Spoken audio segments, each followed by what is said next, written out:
noche. Aquí estamos, Señor, aquí está tu pueblo, aquí estamos tus hijos, Señor. Padre, queremos que tu presencia hoy, Señor, sea derramada en este lugar. Queremos que tu presencia hoy nos visite, que tu presencia, Señor, nos llene, Señor, porque, Señor, no hay un lugar, Señor, donde podamos ir, Señor, Padre, que no sea tu presencia, Señor. Y, Señor, solo queremos estar en tu presencia, Señor, porque es el mejor lugar donde nosotros podamos estar. Es contigo, es en tu presencia, Dios. En esta noche te damos la bienvenida y te decimos, Espíritu Santo, eres bienvenido en esta noche. Glorifícate, exáltate, Espíritu Santo de Dios. Toma, Señor, el control. Sí, Señor, te adoramos. Gracias, Señor. Hoy venimos ante ti, Señor, y le damos la bienvenida a tu Espíritu Santo en este lugar. Vamos, iglesia, acompáñanos con tus palmas. Vamos todos arriba.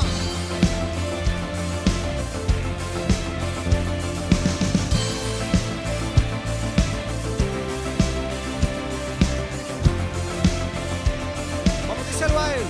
Espíritu Santo, bienvenido a este lugar. Jesucristo, bienvenido a este lugar. Padre omnipotente, de gracia y amor, bienvenido a este lugar. Te adoramos, Señor, te damos la bienvenida solo a ti. Espíritu Santo, bienvenido a este lugar. Jesucristo, bienvenido a este lugar. Padre, Padre omnipotente, de gracia y amor, bienvenido a este lugar. Vamos, iglesia, cántalo. Bienvenido, Espíritu de Dios, damos gloria solo a ti, Señor. Bienvenido, Espíritu de Dios, hoy rendimos coronas a tus pies. Bienvenido, Espíritu de Dios, damos gloria solo a ti, Señor. Bienvenido, Espíritu de Dios, hoy rendimos coronas a tus pies. Sí, Señor, vamos a adorar al Señor sin miedo, con alegría. Levanta tus manos y gózate de Él. Toda la gloria es tuya, Señor. Ven, Espíritu Santo. Espíritu Santo, bienvenido a este lugar. Jesucristo, bienvenido a este lugar. Padre omnipotente, de gracia y amor, bienvenido a este lugar. Sí, Señor, bienvenido, Espíritu de Dios.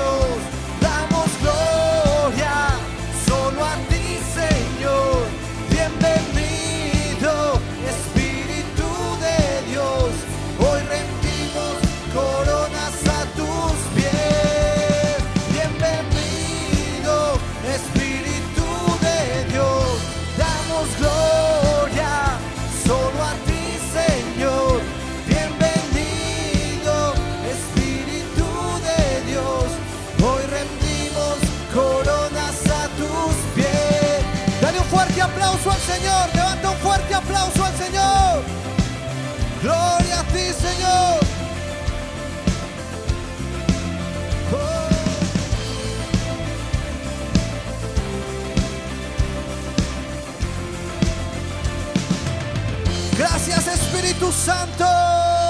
Amén. Dale fuerte, fuerte, fuerte ese aplauso a Él. Amén. Vamos todos con las palmas. Sí. Vive, Él vive, por siempre reinará. Vive, Él vive, mi Cristo vivo está. Aleluya. Aleluya.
Digno es el Cordero Santo, Santo, Santo es Él. Levantamos nuestra alabanza al que en el trono está. Santo, Santo, Santo, Dios Todopoderoso, ¿quién fue, quién es y quién vendrá? La creación hoy canta y damos gloria a Él. Tú eres digno por siempre y siempre.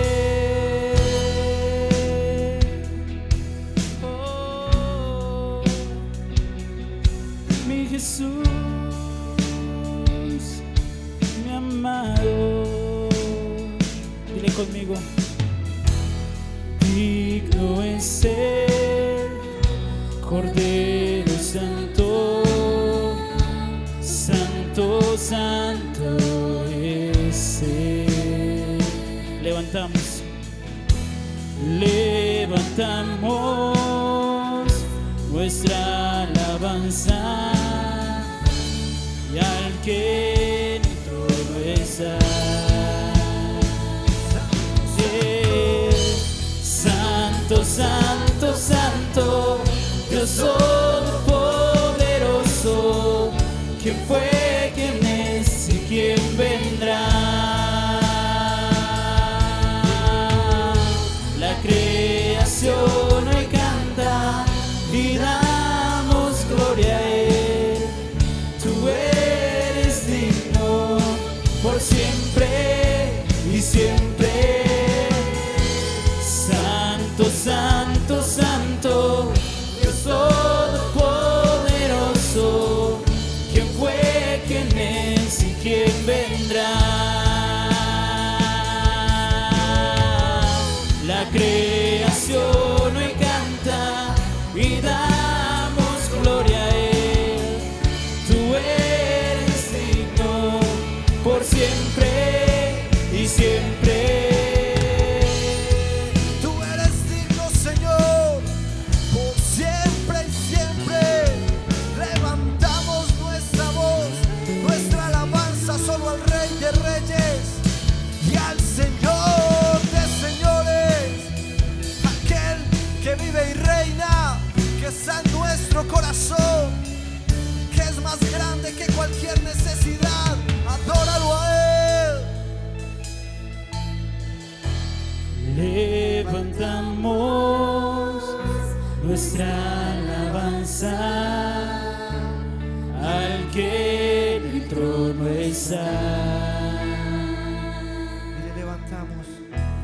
Levantamos nuestra alabanza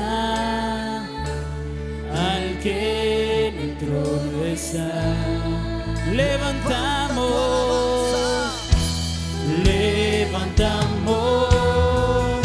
nuestra alabanza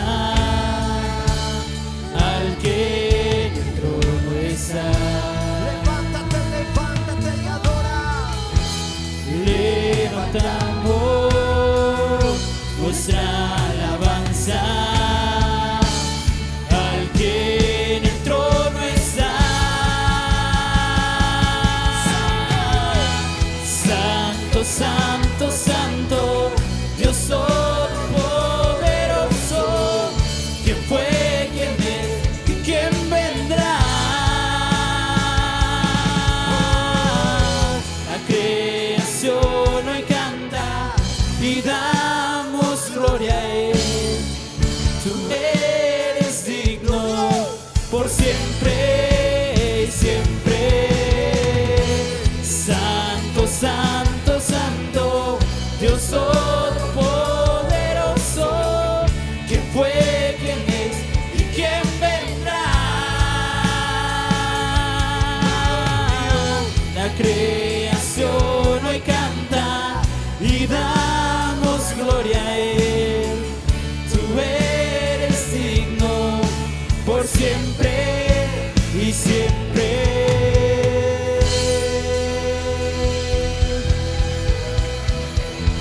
Aleluya. Gracias, Señor. Gracias, Señor.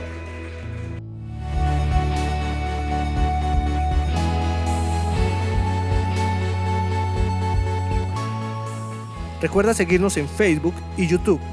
Encuéntranos como Iglesia Paz y Vida.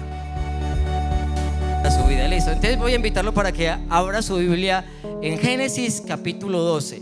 Ese texto muy conocido. Génesis capítulo 12, el verso 6 y el verso 7. ¿Saben de qué habla este capítulo? Del llamamiento que Dios le hace a Abraham, ¿cierto? Abraham, porque todavía no lo había llamado, ya después le cambió el nombre, le dijo: voy a engrandecer tu nombre, y lo engrandeció, le puso otra A, Abraham, ahí le engrandeció el nombre. Leo a favor de ustedes.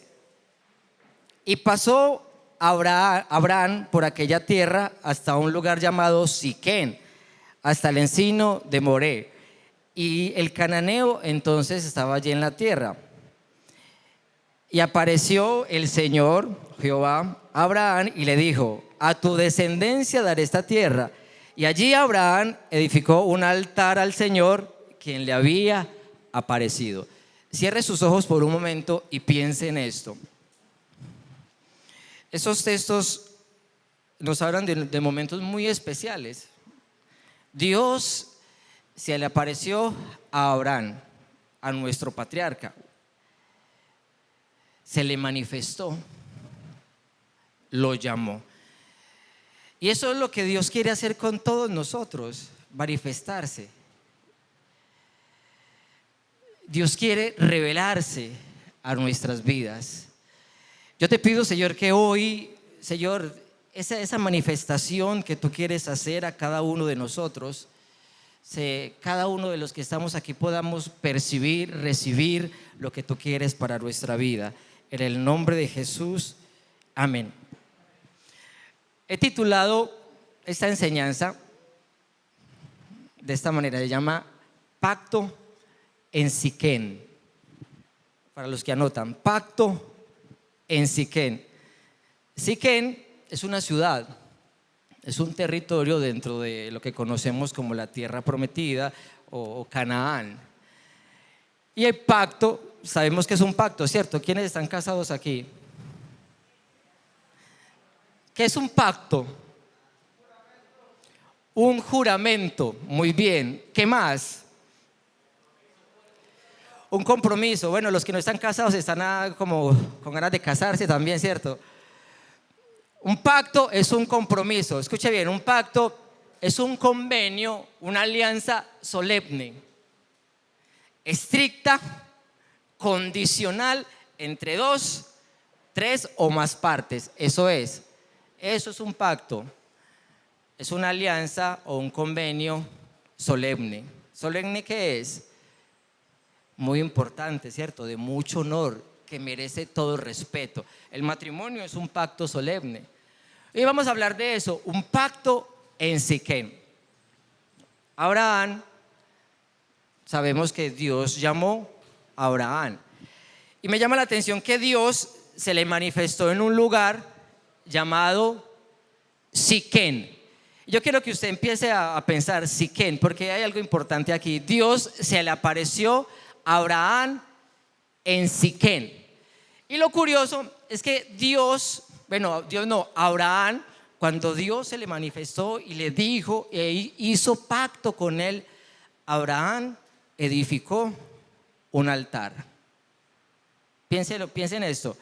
Dios hace un pacto con Abraham, y Abraham en ese momento, cuando Dios le dice: Abraham, te bendeciré y haré de ti una gran nación, ¿cierto? Y engrandeceré tu nombre, ¿cierto? Inmediatamente después de eso, él hizo un altar en Siquén. Bien, vamos a ir por varias escrituras para que podamos entender lo que les quiero hablar. Génesis 33:18.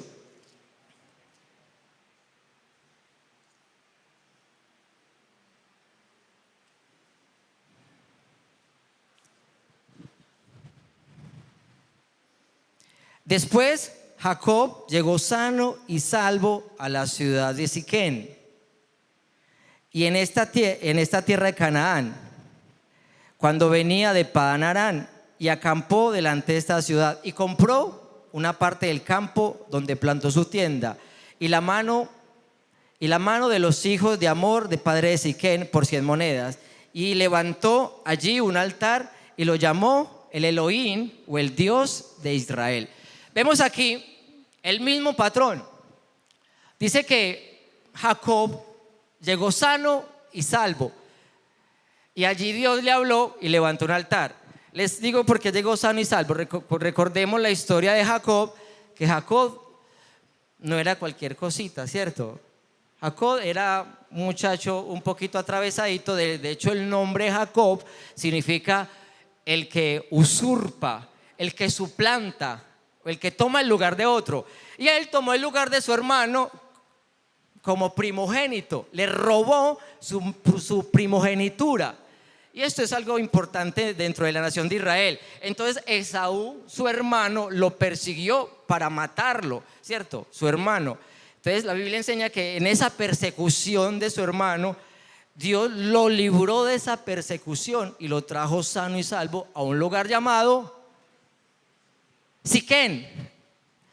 Y en Siquén levantó un altar. Vean el mismo patrón.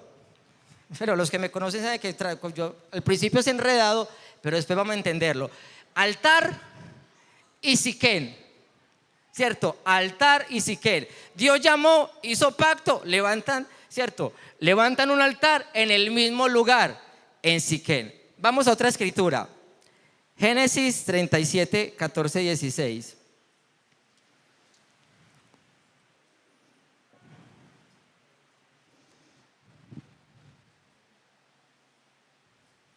Listo. José respondió: busco a mis hermanos, te ruego que me muestres dónde están apacentando. Y aquel hombre respondió: ya se han ido de aquí, y yo les oí decir, vamos a Dotán. Entonces José fue tras sus hermanos y los halló en Dotán. Vamos a dejarlo ahí. Algunos textos anteriores dice que su padre Jacob, José es hijo de Jacob, Jacob el que hizo altar en Siquén. Dice que él lo mandó a buscar a los hermanos. Dotán es una ciudad vecina de Siquén. Los hermanos se estaban apacentando ahí. Y el texto no lo dice, pero ellos sabían que José era el hermano, pues, perdónenme la expresión, era el hermano sapito de la casa. Entonces él los perseguía mucho. Entonces ellos estaban ahí en Siquén y se dieron cuenta que su hermano venía a Siquén y se fueron para Dotán. Y José vino a Siquén, pero ahí ocurrió algo con José. ¿Qué pasó con José en Siquén? Sus hermanos le hicieron una trama, lo secuestraron y lo vendieron a los madianitas. En otras palabras, José se perdió en Siquén. José, buscando a sus hermanos, se perdió en Siquén. Vamos a la última escritura y ya les explico de qué se trata todo esto. Vamos a Josué, capítulo 24. Josué.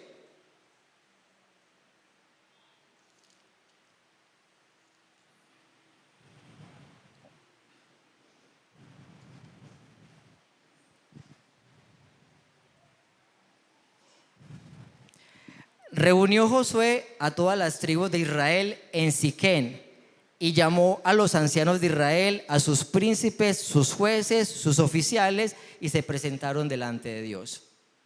Josué, hijo de Nun, fue el sucesor de Moisés. Él recibió el ministerio de parte de Dios en Siquén. Y allá en Siquén dice que Josué enterró los huesos de José en Siquén. Listo. Bueno, ahí, paremos ahí, ya no vamos a leer más escritura. Ahora sí les voy a explicar de qué se trata pues esto. Siquén. La palabra Siquén significa entre los hombros. ¿Qué significa Siquén? Entre los hombros. Téngalo ahí, entre los hombros. Y Siquén está ubicado entre dos montes, el monte Jesirín y el monte Ebal. Monte Jesirín y monte Ebal. Jesirín a la derecha y Ebal a la izquierda. Y Deuteronomio capítulo 27 hacen algo particular entre los dos montes y Siquén. Dice la Biblia que Moisés escogió las 12 tribus y las separó de 6 en 6. A unas los llevó para el monte Jesirín y a otros los llevó para el monte Ebal. A los que llevó para el monte Jesirín les dijo: ustedes van a decretar, van a declarar la bendición sobre Israel en el monte Jesirín. Y ustedes, los del lado de acá, los de la izquierda, en el monte Ebal, van a declarar las maldiciones sobre el pueblo de Dios. Muy raro eso, ¿no? A uno los montan en este monte y les dice: decreten bendiciones. Y a eso les dice: ustedes decreten maldiciones. Y eso pasó en Siquén, entre los hombros. Y yo quiero que usted se haga una imagen mental. Jesirín es una ciudad, un territorio, y hay dos montes. Y en los dos montes declaran bendición y declaran, no es para que haya echado la bendición. No me malinterpreten. De ahí, por ahí salió la bendición, ¿cierto? Declaran la bendición y la maldición entre los hombros. Hasta ahí vamos bien. Siempre que llegaban a un lugar, levantaban un altar. Y un altar tradicionalmente no es eso que nosotros conocemos, ¿cierto que no? ¿Cómo era un altar antiguo? Obviamente habían muchos altares antiguos, los altares cananeos y los altares israelitas, y eran muy diferentes, tenían una gran diferencia. Los altares cananeos eran de piedras iguales, eran como ladrillos y siempre eran piedras iguales. Los altares israelitas o judíos no podían ser con piedras iguales, eran con piedras vivas. Las piedras vivas son piedras de todas las formas, no se pueden tocar. Usted cogía la piedra y como la cogía tenía que colocarla, no podían labrarlas. Eso era un mandamiento estricto de Dios. Piedras vivas. Entonces cogían las piedras vivas y levantaban. Y después de que levantaban el altar, le echaban una piedra caliza, lo que conocemos por los que trabajamos la mampostería, mentiras que no, como la lechada, para unir las piedras. Y después de que le echaban esa piedra caliza y quedaba firme, escribían la Torá alrededor del altar con las escrituras hebreas. En ese tiempo eran escrituras pictográficas, ¿cierto? Entonces levantaban el altar con piedras vivas, escuchen bien, no se pierdan, piedras vivas de todos los tamaños, de todas las formas, y con la escritura alrededor. ¿Vamos bien hasta ahí? ¿Y qué hacían en el sacrificio? ¿Qué hacían en el altar? Ahí les dije la respuesta. ¿Qué hacían en el altar? Sacrificio. Muy bien. Entonces, en Siquén, entre los hombros, se declaran bendiciones y maldiciones, pero también se hacen sacrificios.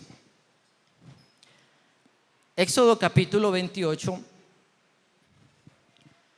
Dios, a través de una revelación a Moisés, le dice esto. Lo mandó a hacer un tabernáculo. Y para que alguien ministrara en el tabernáculo, llamó a un hombre llamado Aarón. Aarón, ¿me escuchas? A Aarón. Y dijo: Aarón, le vas a mandar a hacer unas vestiduras. Y las vestiduras eran vestiduras preciosas, de lino fino, de lino torcido, de piedras preciosas. Y entre las partes de las vestiduras, Dios le mandó a hacer unas hombreras de piedras preciosas. Y en las hombreras, en este lado estaban 6 tribus y en este lado estaban las otras 6 tribus entre los hombros. El sumo sacerdote tenía que llevar sobre sus hombros a las tribus de Israel, ¿cierto? Las de este lado y las del otro, para no decirlas pues aquí, listo. Al lado derecho y al lado izquierdo, el sumo sacerdote en sus vestiduras. ¿Vamos claros hasta ahí? Entonces Dios le dice a Moisés: dígale a Aarón que se vista de esta manera y hágale las vestiduras, porque él es el encargado de llevar al pueblo en sus hombros. Él es el sumo sacerdote. ¿Qué es un sumo sacerdote? ¿O cuál es el papel del sacerdocio para nosotros, para todo el mundo? ¿Cuál papel desempeña el sacerdocio? El sacerdote es un mediador, un intercesor entre Dios y los hombres. Él aboga por los hombres delante de Dios y habla al pueblo de parte de Dios. Eso es un sacerdote. Y el sumo sacerdote es el único que tiene una comunicación directa, que recibe el mandamiento de Dios, pero que tiene la autoridad, la prerrogativa de ir delante de Dios e interceder por el pueblo. Entonces, por eso el sumo sacerdote lleva en sus hombros las tribus, las 12 tribus. ¿Vamos bien hasta ahí? Isaías, mucha escritura. Isaías 9:6 dice, hablando del Mesías, que el principado del Mesías iba a estar ¿dónde? Sobre sus hombros. Y sabemos que Jesús, el Mesías, es el sumo sacerdote. Amén. Entonces Jesús el Mesías representa al sumo sacerdote que lleva al pueblo entre los hombros, sobre sus hombros. Ahora sí les voy a explicar.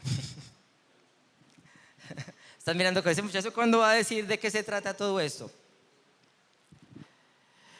Pacto en Siquén. Esa era la introducción. Pacto en Siquén. Dios es un Dios de pactos. Y nosotros, todos los cristianos, vivimos bajo pacto. ¿Pero cuál pacto? El pacto renovado, ¿cierto? Porque Dios hizo muchos pactos. Bastantes pactos hizo Dios, porque Dios es un Dios de eso. Hizo pacto con Noé, ¿sí o no? Hizo pacto con Abraham, hizo pacto con Jacob, hizo pacto con David, hizo pacto con nosotros. Dios hizo un pacto con todos nosotros. La palabra pacto en el original hebreo es brit. Brit, como suena, B-R-I-T, brit. Y me llama mucho la atención porque la palabra brit tiene una connotación espiritual muy importante.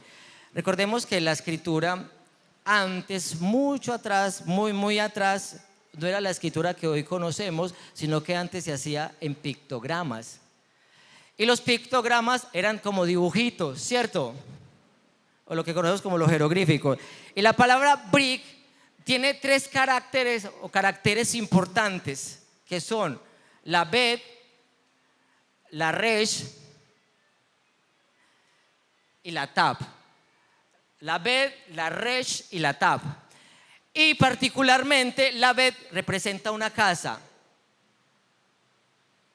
La resh representa una cabeza. Y la tab representa una cruz en el pictograma. Entonces, la casa, la cabeza y la cruz. Y esto es pacto. Les voy a explicar. Dios hizo pacto con todos los patriarcas. Con todos. Noé era patriarca, Abraham era patriarca. Después de que murió Isaac, Jacob fue patriarca.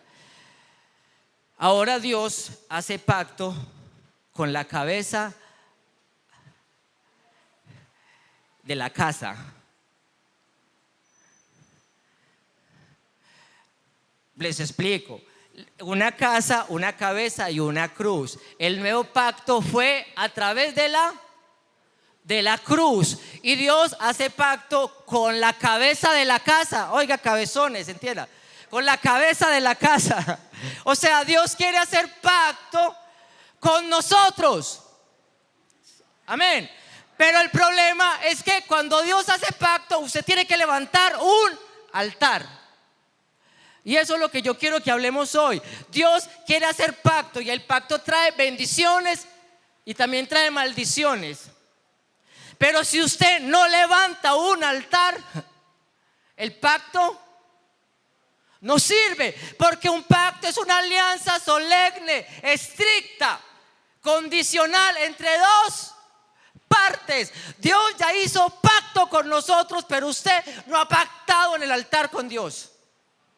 Y Dios hoy nos está llamando a que levantemos un altar.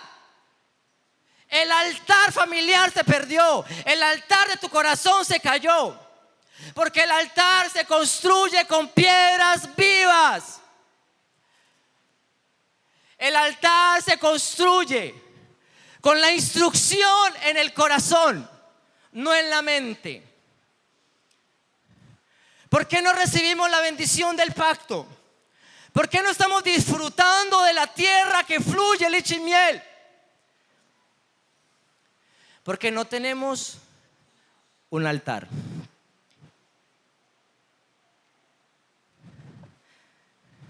Les cuento, yo no pensaba predicar hoy. De hecho, a las 3:30 de la tarde estaba en la casa.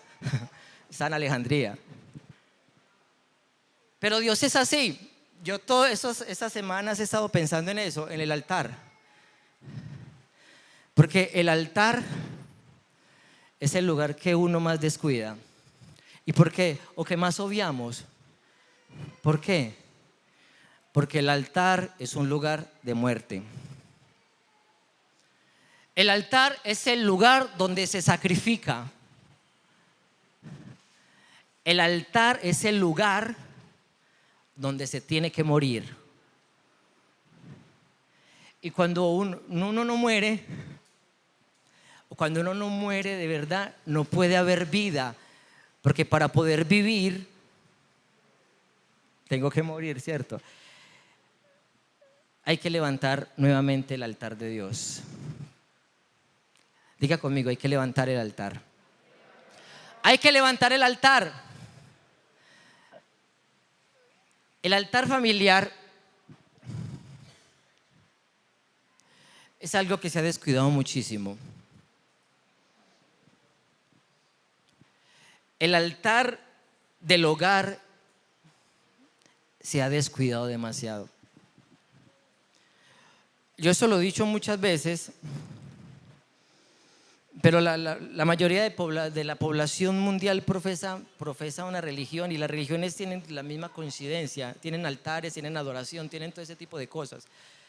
Pero esos altares no sirven, porque si sirvieran, el mundo estaría cambiando. Y Dios quiere que el mundo cambie, Dios quiere que el mundo se transforme, pero el mundo no se va a transformar si no se empiezan a levantar altares familiares de acuerdo a los principios de Dios. De acuerdo a los principios de Dios. Les decía que los altares se levantan con piedras vivas. Con piedras vivas. Y las piedras vivas, ¿quiénes son las piedras vivas? ¿Será que sí? Primera de Pedro, capítulo 2. Algo que me fascina de la escritura es que la escritura se interpreta sola.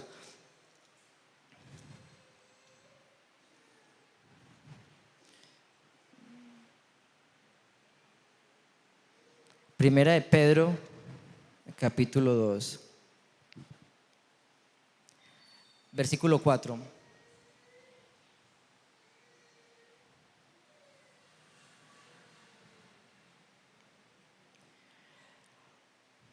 dice: acercaos a él, piedra viva, desechada ciertamente por los hombres, más preciosa y escogida por Dios. Vosotros también sois, más español, ustedes también son piedras vivas. Oiga, y me gusta esto: Cristo era una piedra viva, pero era una piedra desechada por los hombres. Si usted quiere volverse piedra viva, tiene que estar dispuesta a ser desechada por los hombres.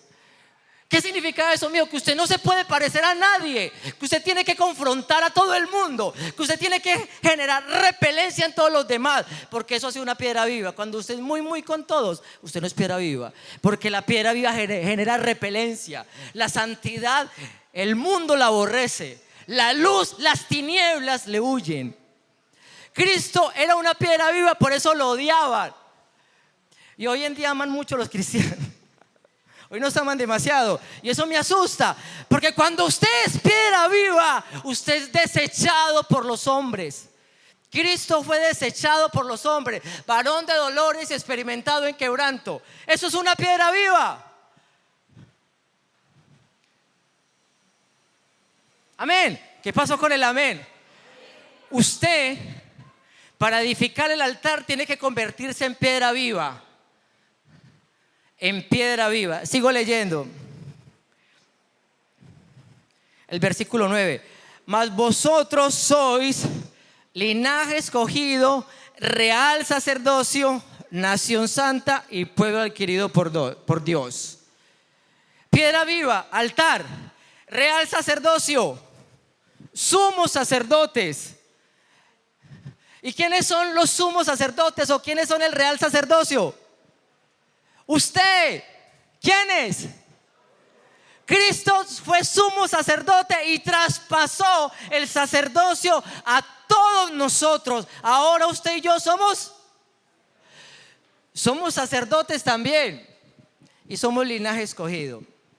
Entonces somos piedra viva, pero también somos real sacerdocio. Y me gusta mucho que nosotros podamos entender hoy ¿qué es real sacerdocio? ¿Qué es ser un sacerdote? Porque se nos ha perdido la identidad de qué es eso. Cristo nos dio ejemplo como sumo sacerdote, ¿sí o no? Y Aarón también. ¿Qué hacía el sumo sacerdote? El sumo sacerdote se santificaba durante todo un año para en el mes séptimo, en el día del Yom Kippur, entrar un ratico a la presencia de Dios y abogar por toda la nación. Y primero tenía que matar un becerro por su propia sangre y por su propia familia, y después tenía que sacrificar el cordero, el macho cabrío, por todo el pueblo. Eso es lo que hacía el sacerdote. Ahora eso nos traspasa o se nos traslada a todos nosotros. Usted tiene que estar enteramente preparado para entrar a la presencia de Dios. El sumo sacerdote se preparaba. Preparar significa santificarse. O sea, se limpiaba por completo. Y no solo eso, sino que después le tocaba sacrificar un becerro para poder quedar totalmente limpio de acuerdo al ritual. Y después de eso entraba al lugar santísimo. Y curioso que el sumo sacerdote no entraba parado. El sumo sacerdote, el lugar santísimo tenía unas cortinas y las cortinas eran muy pesadas y ellos no podían correr las cortinas, sino que tenían que arrastrarse por debajo de la cortina para poder entrar. O sea, tenían que estar humillados para poder entrar allá. Y no podían entrar de cualquier manera, tenían que ir con el incienso, porque la gloria de Dios cubría eso y el incienso llenaba todo eso, llenaba todo el lugar santísimo. Y eso tiene una explicación especial. El incienso representa adoración, pero también representa intercesión. El Apocalipsis habla de que fue derramado, ¿cierto?, el incensario, que eran las oraciones de todos los santos. Entonces nosotros como sumos sacerdotes tenemos que hacer esto estrictamente. No estoy hablando de ley, estoy hablando de eso estrictamente. Usted tiene que vivir preparándose, o sea, santificándose continuamente. Tiene que vivir humillándose continuamente para que cuando se presente delante de Dios, su oración suba como incienso. David decía: Señor, suba mi oración como incienso y la ofrenda de mis manos como el sacrificio de la tarde. Dios quiere que hoy renovemos nuestra vida espiritual. Dios quiere que hoy usted y yo levantemos ese altar de sacrificio. Dios quiere que hoy usted y yo cumplamos con ese papel de sacerdotes. Siquén, pacto en Siquén. Siquén era una ciudad que significa entre los hombros. Pacto significa que Dios hace pacto con la cabeza de la casa, en este caso usted y yo. Y Dios quiere hoy hacer un pacto con usted en Siquén. Dios quiere depositar en su vida el sacerdocio. Dios quiere levantar su sacerdocio hoy. Dios quiere levantarlo a usted y a mí en el sacerdocio. Y el sacerdocio, lo más importante del sacerdocio es que el sacerdote no vive para sí, sino que vive para los demás. Dice que él llevaba en sus hombros las 12 tribus, y las 12 tribus representan el pueblo de Dios. Usted como sumo sacerdote, como sacerdote, como real sacerdote, debe llevar carga sobre sus hombros por el pueblo de Dios. Intercesión. Amén.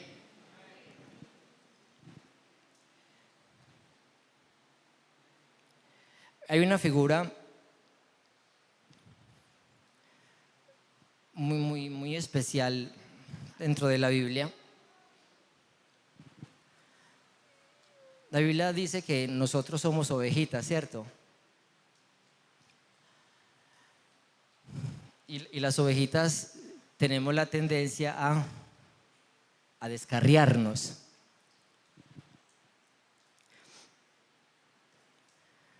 Cuando una ovejita se descarriaba, el pastor tenía una vara que se llamaba cayado. Era cayado no porque estuviera en silencio, sino que se llamaba cayado. Y el cayado era una cosita así, con una curvita.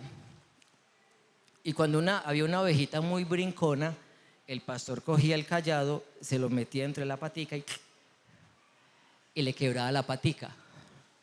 Entonces quedaba la ovejita sin poder caminar. Tan descarado ese pastor. Pero no todo termina ahí. Después de quebrar la patica, cogía a la oveja y se la montaba en los hombros y la cargaba. Eso es lo que Dios está haciendo con muchos en este momento.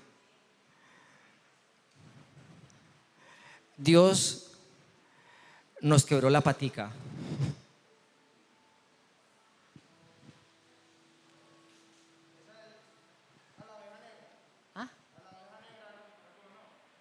Sí, la oveja perdida, la ovejita perdida. De hecho, Jesús dijo: yo voy por la ovejita perdida. Tenía 99 y las 99 están en el redil, y fue por la ovejita que estaba perdida y se la llevó en los hombros, la cargó. ¿Por qué? Porque Jesús ama al que está perdido, ¿cierto?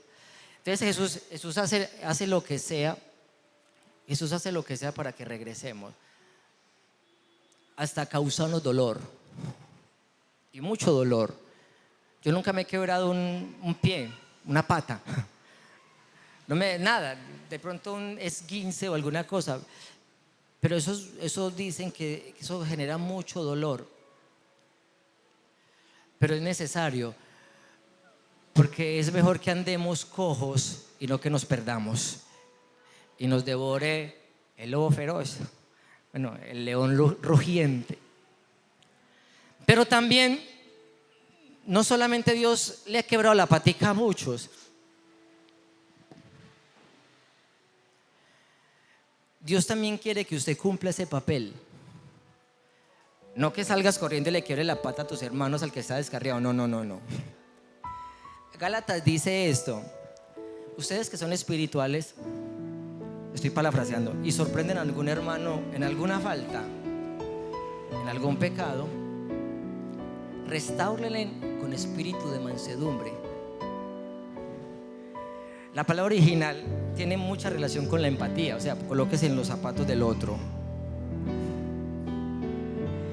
Y eso es lo que el cristiano debe hacer: ir por el que está descarriadito, por el que está brinconeando mucho, y con espíritu de mansedumbre restaurarlo. Hoy tenemos la tendencia, no somos el Señor, pero tenemos la tendencia de coger los hermanos y quebrarle la pata. Lo vemos caminando cojo y le ponemos zancadillas. Lo vemos que falla y le caemos encima. Y eso no es el espíritu del Señor. El espíritu del Señor es restauración. Dice la Biblia que Jesucristo se humilló hasta lo sumo, y estando en la condición de hombre fue siervo, y ahí se humilló hasta la muerte, y hasta la muerte de cruz.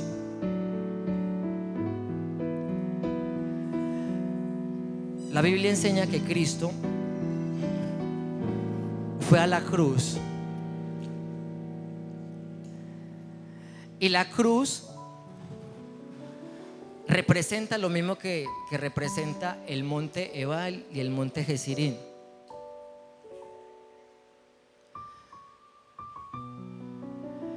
El monte Ebal significa la maldición, y Él llevó nuestras maldiciones. ¿Sí o no? ¿Para qué llevó nuestras maldiciones? La Biblia dice: cualquiera que invalide la palabra de este pacto sea maldito. ¿Cuál palabra? Cualquiera. Deshonrar a los padres, robar, hurtar, fornicar. En ese momento usted invalidó el pacto. Inmediatamente usted invalida el pacto. El decreto que fue dictaminado o decretado en el monte Ebal: maldito el que levante una estatua. Cuando usted levanta una estatua, esa maldición viene sobre su vida inmediatamente, porque las maldiciones te persiguen también, como las bendiciones. Entonces inmediatamente usted falla, el decreto del monte Ebal viene sobre tu vida. Cualquiera que tome la mujer de su padre y todo eso, decreto inmediatamente. Entonces Cristo recibió todo ese decreto de maldición sobre sus hombros.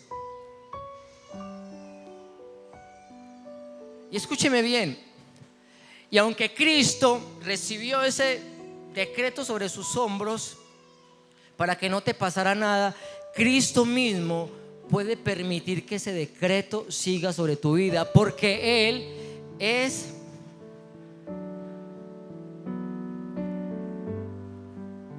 el verbo. Él es la Torah escrita, y la Torah, la instrucción, tiene bendición y tiene maldición. Y Jesús te puede bendecir, pero también puede permitir que el decreto de maldición venga sobre tu vida. Suena muy pesado. Entonces Él en la cruz del Calvario recibió toda esa autoridad. Toda autoridad me es dada. Nosotros decimos: ay, qué bueno, Señor nos mandó, pero es que toda la autoridad, mira, es que yo también tengo el derecho de maldecir, dijo Jesús. Eso significa: Cristo tiene el derecho de maldecir, porque toda la autoridad le es dada. Todo le es dado a Él. Ese decreto en el monte Ebal y Gerizim está sobre Él. ¿Qué quieres tú hoy? ¿La bendición o la maldición? La bendición. Amén, qué bendición. Dios quiere que usted reciba la bendición hoy. Amén. Y ya sabemos que la bendición, ¿cierto? Levantemos el altar del Señor. Es la única forma que recibimos la bendición, porque el altar es el lugar donde se aplaca la ira. El altar es el único lugar donde se aplaca la ira, ¿sí? ¿Por qué moría el animal en el altar? porque eso representaba la ira de Dios que recaía sobre ese animalito inocente. Entonces es el altar donde se aplaca la ira. Y si usted no levanta un altar, ¿dónde se va a aplacar la ira de Dios? En el altar no. ¿Dónde? En su vida, en su casa, en lo que haces, en su cuerpo. Entonces necesitamos levantar el altar para que ese decreto de maldición caiga sobre el Señor y no sobre usted. Así es. Amén. Esta es la palabra de Dios para nosotros. Pacto en Siquén. Ese pelado está más atento. Gloria al Señor. Pacto en Siquén. El pacto en Siquén es simplemente eso. Levanta tu altar hoy, porque vienen días malos. Hermano, ya llegaron los días malos. Estamos muy relajados, pero los días malos están llegando y cada vez son peores. Y los que entienden saben que estamos a las puertas de lo que el Señor había dicho. Y si no estamos bajo la gracia, estamos bajo la maldición, bajo la ira de Dios. Amén.